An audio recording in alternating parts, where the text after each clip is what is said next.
the situation there is devastating, and that was devastating in May. Now imagine what's happening now after what happened in June and in July, and the evacuation of the European hospital. Hello, my name is Stanley Heller. Welcome to the Struggle Video News. Today's program will focus on the July 24th protest in Washington, D.C. against Congress' worshipful embrace of Netanyahu. We'll also present the good and bad news about Israel bond sales, and if there's time, a bit about Syria. Thousands came to D.C. on the 24th to protest Netanyahu's speech before a joint session of Congress.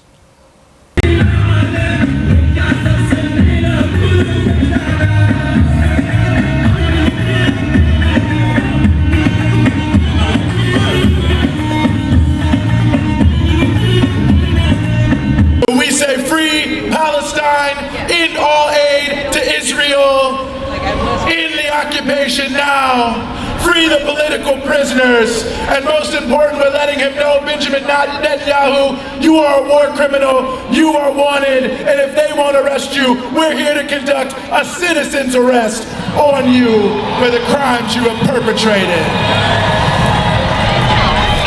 I'd like to bring to the stage now Rama Ali Kassad from the U.S. Palestinian Community Network. I understand you were at some of the encampments. Where? We are actually in front of the Zionist Blinken house.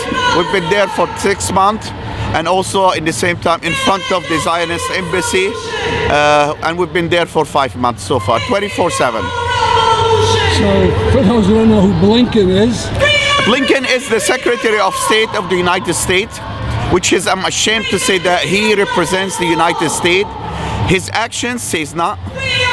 He represents a group of people, and unfortunately, the first few days of the war, he went to Israel and said, I'm here as a Jew, and instead of saying, I'm here as an American trying to get peace.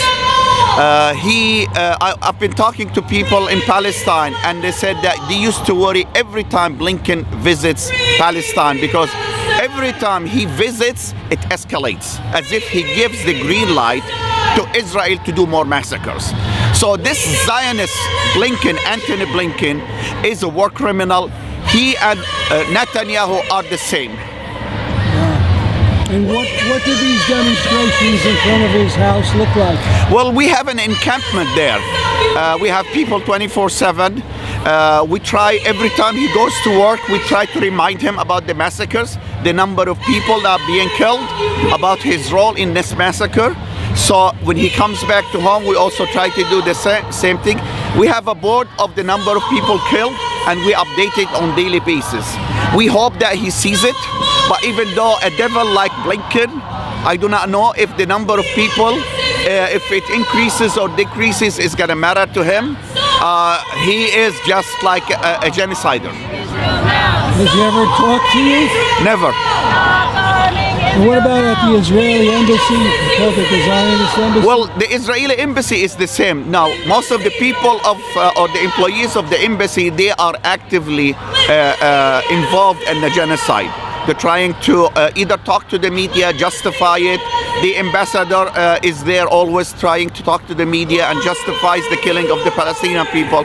So we try to make sure that they know that as Palestinians, Americans, we will stay there until Palestine is liberated. We continuously to remind them of the killing that and the massacre they have committed on daily basis. We read testimonies from people in Gaza. We read the names of the people killed on daily basis. So that has been going on for a while, and we know that it has affected them, because we heard from people inside the embassy that they were troubled by the noise. So in addition to that, we were doing noise demonstration. So we have silences and we have speakers in the front of the embassy, just to remind them on daily basis about what they do in Palestine. What are the reaction from people walking by or driving by? The reaction has been pleasantly surprised to say that it has been positive. Most people pass by us, they honk, they give us the thumbs up. A lot of people, they stop their cars and they want to donate to us. Some people bring us water, some people bring us pizza. We do not know these people, they just stop and they try to donate. So I have to say I'm pleasantly surprised, but this is not strange from the American people. I've been here in the US for 42 years. The nicest people, which unfortunately this administration does not represent. The American people are one of the nicest people in the world. But unfortunately, we have an administration that makes us look bad outside, and we have to correct that. Applaud members of Congress who could have been in that house, the House of People, applauding a war criminal, but they decided to boycott them, and we appreciate these people and we thank them.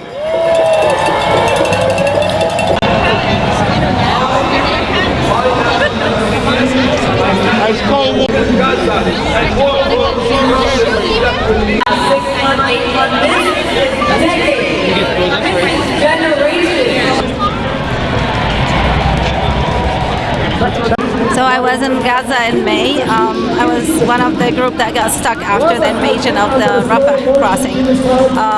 The situation there is devastating, and that was devastating in May. Now imagine what's happening now after what happened in June and in July, and the evacuation of the European hospital where I was working. That was a devastating blow to the Gaza community, because that was the only functioning hospital in Gaza. Now most of the healthcare in Khan Yunis. So now it's out of service. They're trying to bring it back to work, but so far it's not working.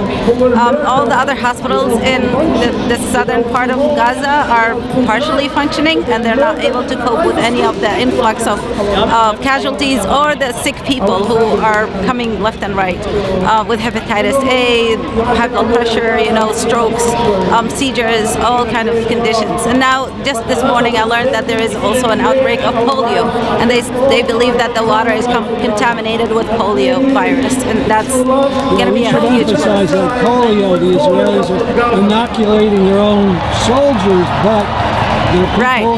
In Palestine, they don't have vaccines, and so that's going to be horrific for the people of Gaza, especially children. Yes. Now the healthcare workers of Gaza are exhausted, extremely exhausted. So many of them have been kidnapped, tortured, and then released to the south. A lot of them, as you know, have been killed. More than 500 healthcare workers have been killed in Gaza, and right now they can't even volunteer to go and help other people because there are no hospitals that can take all those volunteers, and so the healthcare system is totally shattered. And that's why the director of Al-Shifa Hospital was in prison for months and months. Yes, and lost so much weight and all broke his fingers. Yeah, and he came out and went back to work immediately. Those are the people of Gaza. They're so resilient. They're amazing. I call them the heroes of the world, especially the healthcare workers over there. They're just amazing people. Thank you very much. You're welcome.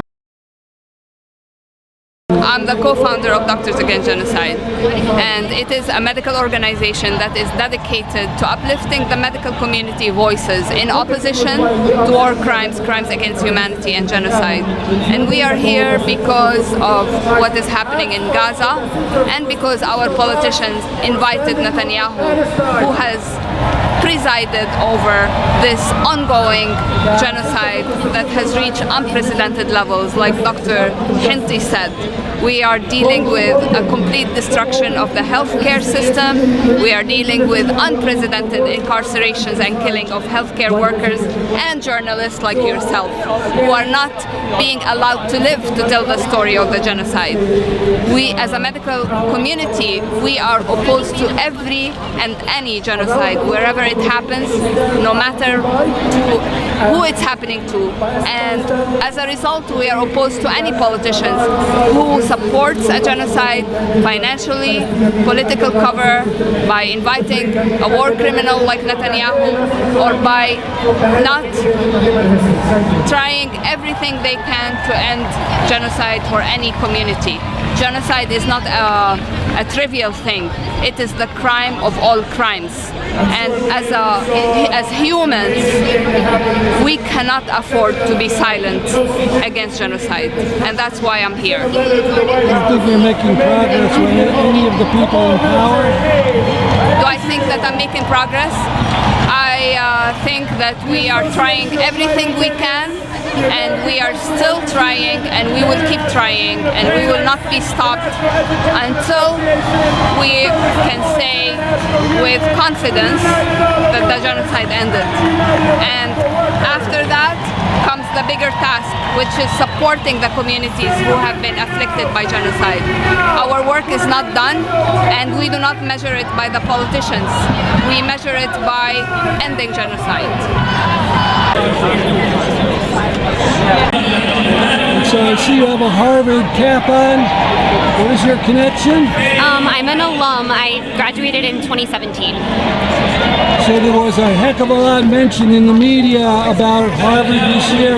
What is your feelings about what they did around the protests? I was disappointed by the way the Harvard Corporation and the board overruled the consensus of its students and its faculty to really capitulate to the financial interests and pro-Israel lobby and pro-war lobby.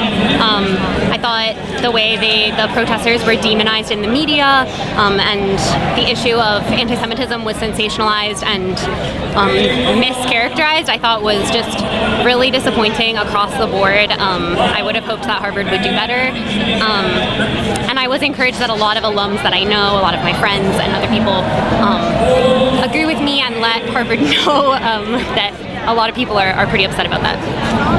I don't know where you live now, but were you at any of the encampments? Did you see it firsthand? I live in Baltimore. The only one I saw firsthand was at GW.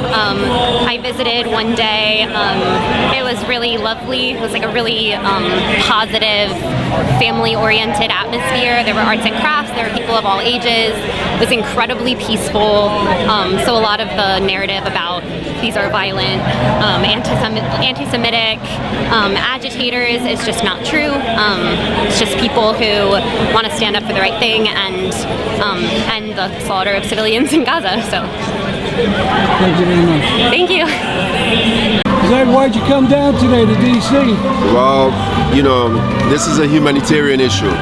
And I think we all need to represent, you know. I respect everybody's right to defend themselves, but there's a point at which, you know, defense and injustice, you know, the line is blurred. I think that's where we're at. And I need to be here. I need to stand up.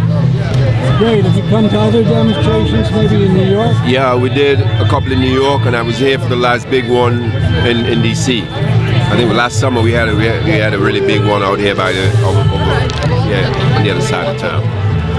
So you think there'll be a big crowd today? It's in the week. The last one was Saturday. It was crazy. A lot of people. So I hope it's a working day. It might be, but whatever it is, I'm here. But you got the monster in chief coming to the Capitol. Exactly. So that's what I hope. And the nice thing is, a lot of Jewish folk are out here today, and that makes me feel good because I think it's important for Jewish folk to stand up against this injustice. I think it sends the right message to the world. So what are your feelings today? Netanyahu's coming to speak to both houses of Congress. I'm extremely disappointed that Congress and the United States have allowed such an individual to come and address Congress. As you know, Netanyahu is behind the genocidal campaign of the Palestinian people. This has been a problem going on for over 76 years, and enough is enough. We're not going to allow this individual to be here, and we're going to make sure that he is known that he is not welcome here. So I understand you're from Palestine yourself. Yes. What part? My family is from Irkutsk, so the old city. And there's some people still there? Yes, sir. Both in Gaza and in East Jerusalem. In my family, we've had over 30 martyrs. And it's for them that I'm out here. It's for my people. It's for my family back home. It's not only for my family back home, but it's for all of Palestine. Those are all my brothers and sisters. And for them, we will be out here every single day. I thought I heard you say 30 martyrs? Yeah, we had 30 martyrs in our family. So, and even though they were distant family, they're still family at the end of the day. And it's them that I do it for. It's for all of Palestine to do it for. It's all for my brothers and sisters in Palestine and including my family as well. Do you hear it all from Gaza? Is there any communication? Barely any, but you know, from what I've known is those martyrs, they died in the highest level. Being a martyr in my religion is the best way to go out because it's guaranteed paradise, and it's for them that we are out here today. Thank you very much. No problem.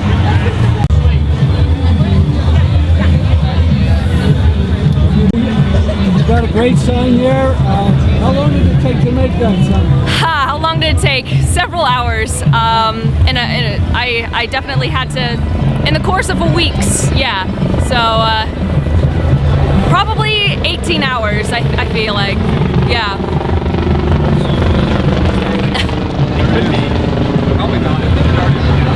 You could at least use a drone.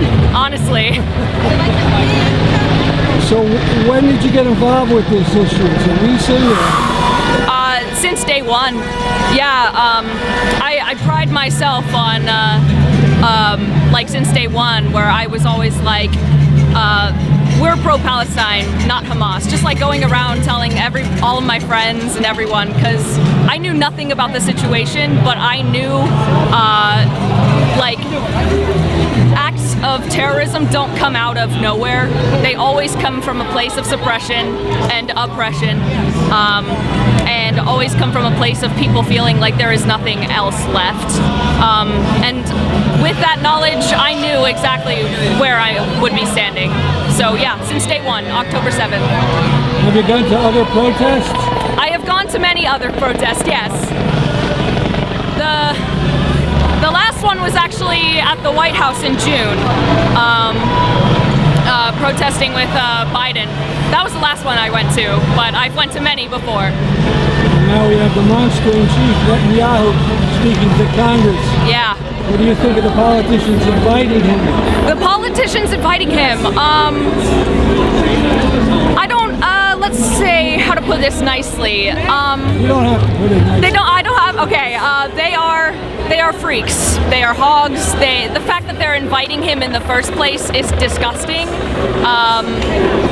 Because he is a war criminal, and as, you know, an American fighting for freedom, or land of the free, home of the brave, why are we inviting this cowardice war criminal? Yeah. So what is that group, and I can understand it's youth, but what are they calling for? What are they angry about? So the Palestinian Youth Movement is a grassroots transnational organization of Palestinians and Arabs across the diaspora that are fighting for the liberation of Palestine against Zionism, imperialism, and settler colonialism. So we're here today because Benjamin Netanyahu was invited by Congress and is being hosted at the Watergate Hotel and is being entertained by the Biden administration.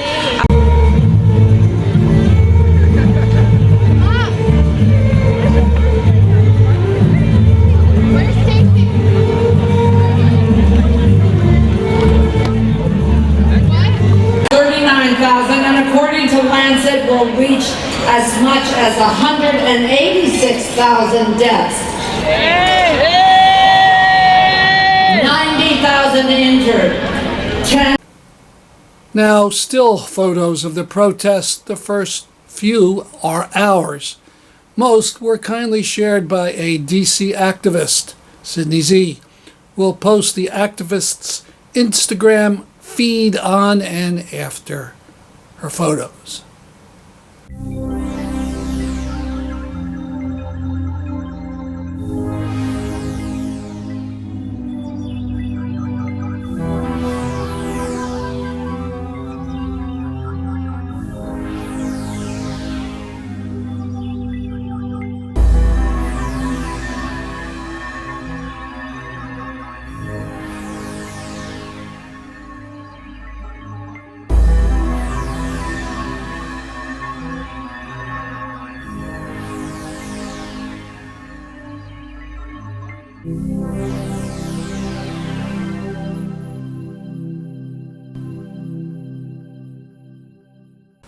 Going back a day to July 23rd, when hundreds of Jewish Voice for Peace activists were arrested inside the Capitol.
course, Netanyahu did speak in the halls of Congress. Over 100 members stayed away, but those who stayed were enthusiastic in greeting one of their blood-soaked gods.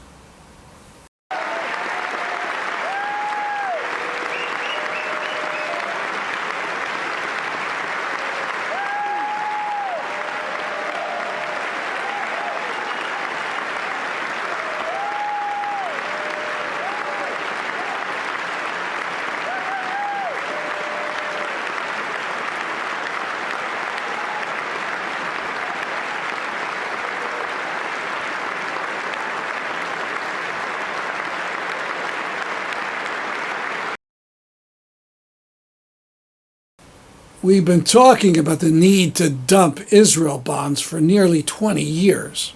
There's some good news and bad news. The good news concerns the American Federation of Teachers.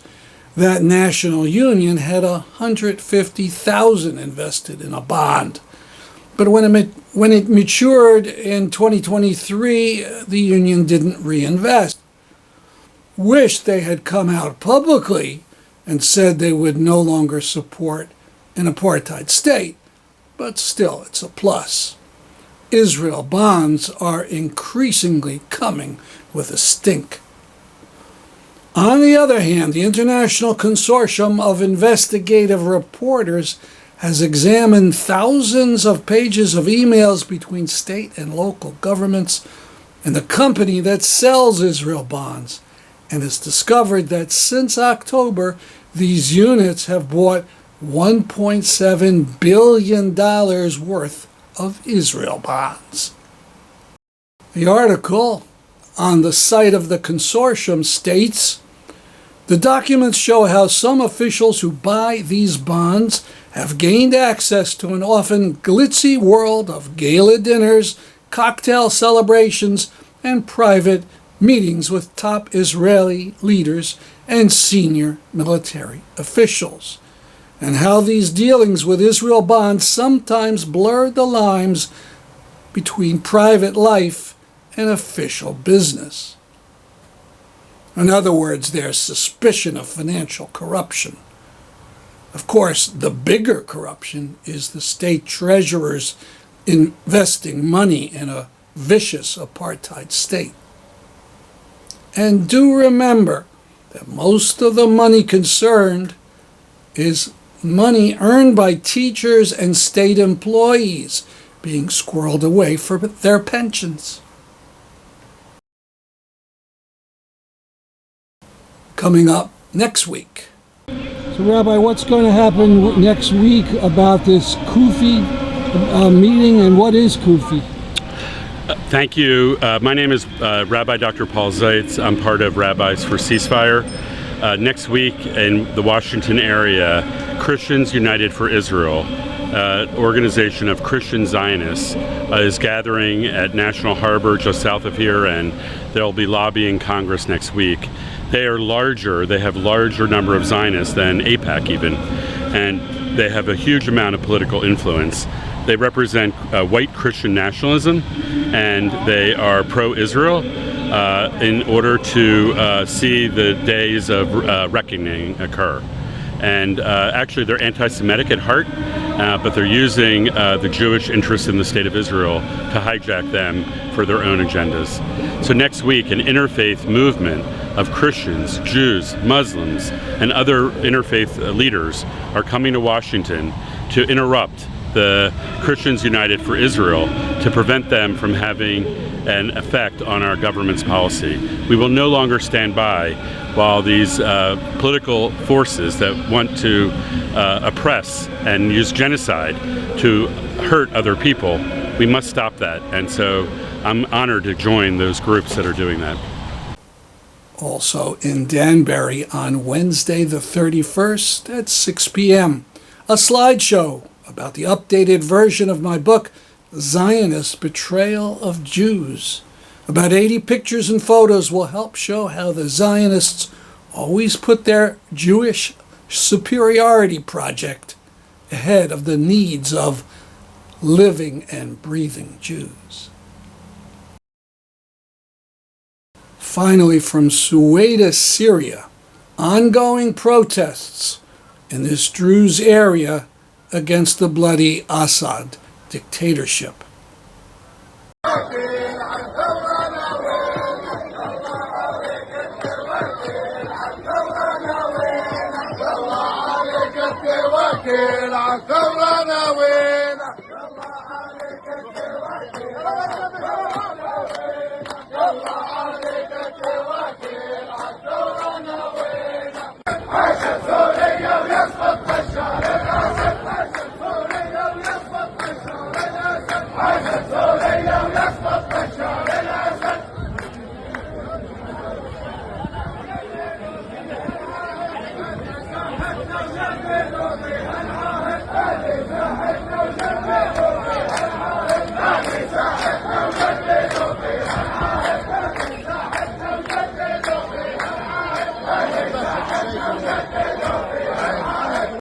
That's our program for today. See us next week at this time. I'm Stanley Heller for the Struggle Video News.